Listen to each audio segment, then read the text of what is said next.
Hi friends, ಎಲ್ಲರಿಗೂ SG ಕನ್ನಡಿಗ YouTube ಚಾನಲ್ಗೆ ಸ್ವಾಗತ. ಚಾನಲ್ನ ಸಬ್ಸ್ಕ್ರೈಬ್ ಮಾಡ್ಕೊಳ್ಳಿ, ಶೇರ್ ಮಾಡಿ ಅಂತ ಹೇಳ್ದ ಇವತ್ತಿನ ಸ್ಪೋರ್ಟ್ಸ್ ಅಪ್ಡೇಟ್ಸ್ ಕಡೆ ಹೋಗೋಣ. ಮನು ಭಾಕೀರ್ ಅವರು ನಿನ್ನೆ ನಡೆದ ಒಲಿಂಪಿಕ್ಸ್ನಲ್ಲಿ ಬ್ರಾನ್ಸ್ ಮೆಡಲನ್ನು ಗೆದ್ದಿದ್ದಾರೆ. ಇದು ಭಾರತದ ಪ್ಯಾರಿಸ್ ಒಲಿಂಪಿಕ್ಸ್ನಲ್ಲಿ ಮೊದಲ ಮೆಡಲ್. ಕೇವಲ 0.1 ಅಂತರದಲ್ಲಿ ಸಿಲ್ವರ್ ಮೆಡಲನ್ನು ಮಿಸ್ ಮಾಡಿಕೊಂಡಿದ್ದಾರೆ. ಮನು ಭಾಕೀರ್ ಅವರು ರಿಪೋರ್ಟರ್ಗೆ ಸಂದರ್ಶನ ಕೊಡಬೇಕಾದ್ರೆ ಭಗವದ್ಗೀತಾ ನನಗೆ ತುಂಬ ಸಹಾಯ ಮಾಡಿದೆ ಮತ್ತು ಈ ಮೆಡಲನ್ನು ಇಡೀ ಭಾರತಕ್ಕೆ ಅರ್ಪಿಸ್ತೀನಿ ಎಂದು ರಿಪೋರ್ಟರ್ಗೆ ತಿಳಿಸಿದ್ದಾರೆ. ಇಂಡಿಯಾ ಮತ್ತು ಶ್ರೀಲಂಕಾ ನಡುವಿನ ಎರಡನೇ T20ಯಲ್ಲಿ ಭಾರತ ಭರ್ಜರಿ ಗೆಲುವನ್ನು ಪಡೆದಿದೆ. ಮೊದಲ ಇನ್ನಿಂಗ್ಸ್ ಆಡಿದ ಶ್ರೀಲಂಕಾ 161ಕ್ಕೆ 9 ವಿಕೆಟ್ನನ್ನು ಕಳೆದುಕೊಂಡು ಅಲ್ಪ ಮೊತ್ತವನ್ನು ನೀಡಿದರು. ಆದರೆ ಭಾರತಕ್ಕೆ ಮಳೆಯ ಕಾರಣ 8 ಓವರಲ್ಲಿ 78 ರನ್ ಬೇಕಾಗಿತ್ತು. ಭಾರತ ಅದನ್ನು 6.3 ಓವರಲ್ಲಿ ಮುಗಿಸಿ ಸರಣಿಯನ್ನು ವಶ ಮಾಡಿಕೊಂಡರು. ಇಂಗ್ಲೆಂಡ್ ಮತ್ತು ವೆಸ್ಟ್ ಇಂಡೀಸ್ ನಡುವೆ ನಡೆಯುತ್ತಿರುವ 3ನೇ ಟೆಸ್ಟ್ ಪಂದ್ಯವೂ ಇಂಗ್ಲೆಂಡ್ ಗೆದ್ದಿದೆ.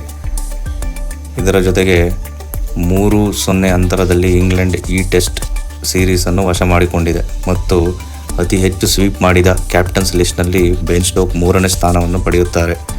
ಮೊದಲಿಗೆ Ricky Ponting 6, Steve Waugh 5, Kohli, Clarke, Stokes 3 ಹಂಚಿಕೊಳ್ಳುತ್ತಾರೆ. ಸ್ನೇಹಿತರೆ, ನಿನ್ನೆ ಶ್ರೀಲಂಕಾ ಮತ್ತು ಇಂಡಿಯಾ ನಡುವೆ ವುಮೆನ್ಸ್ ಏಷ್ಯಾ ಕಪ್ ಫೈನಲ್ ನಡೆಯಿತು. ಇದರಲ್ಲಿ ಶ್ರೀಲಂಕಾ ಭಾರತವನ್ನು ಮಣಿಸಿ ತಮ್ಮ ಮೊದಲ ಏಷ್ಯಾ ಕಪ್ ಅನ್ನು ಪಡೆದಿದ್ದಾರೆ. ಸ್ನೇಹಿತರೆ, ನಿಮ್ಮೆಲ್ಲರಿಗೂ ತಿಳಿದ ಹಾಗೆ ಇತ್ತೀಚೆಗೆ ನಡೆದ ವರ್ಲ್ಡ್ ಕಪ್ನಲ್ಲಿ ರಾಹುಲ್ ದ್ರಾವಿಡ್ ಅವರು ಹೆಡ್ ಕೋಚ್ ಆಗಿ ಭಾರತಕ್ಕೆ ಗೆಲುವನ್ನು ತಂದುಕೊಟ್ಟಿದ್ದರು. ಈಗ ಅವರು IPLನಲ್ಲಿ ತಮ್ಮ ಹಳೆಯ ತಂಡವಾದ ರಾಜಸ್ಥಾನ್ ರಾಯಲ್ಸ್ಗೆ ಕೋಚ್ ಆಗುತ್ತಾರೆಂಬ ಮಾಹಿತಿ ಬಂದಿದೆ.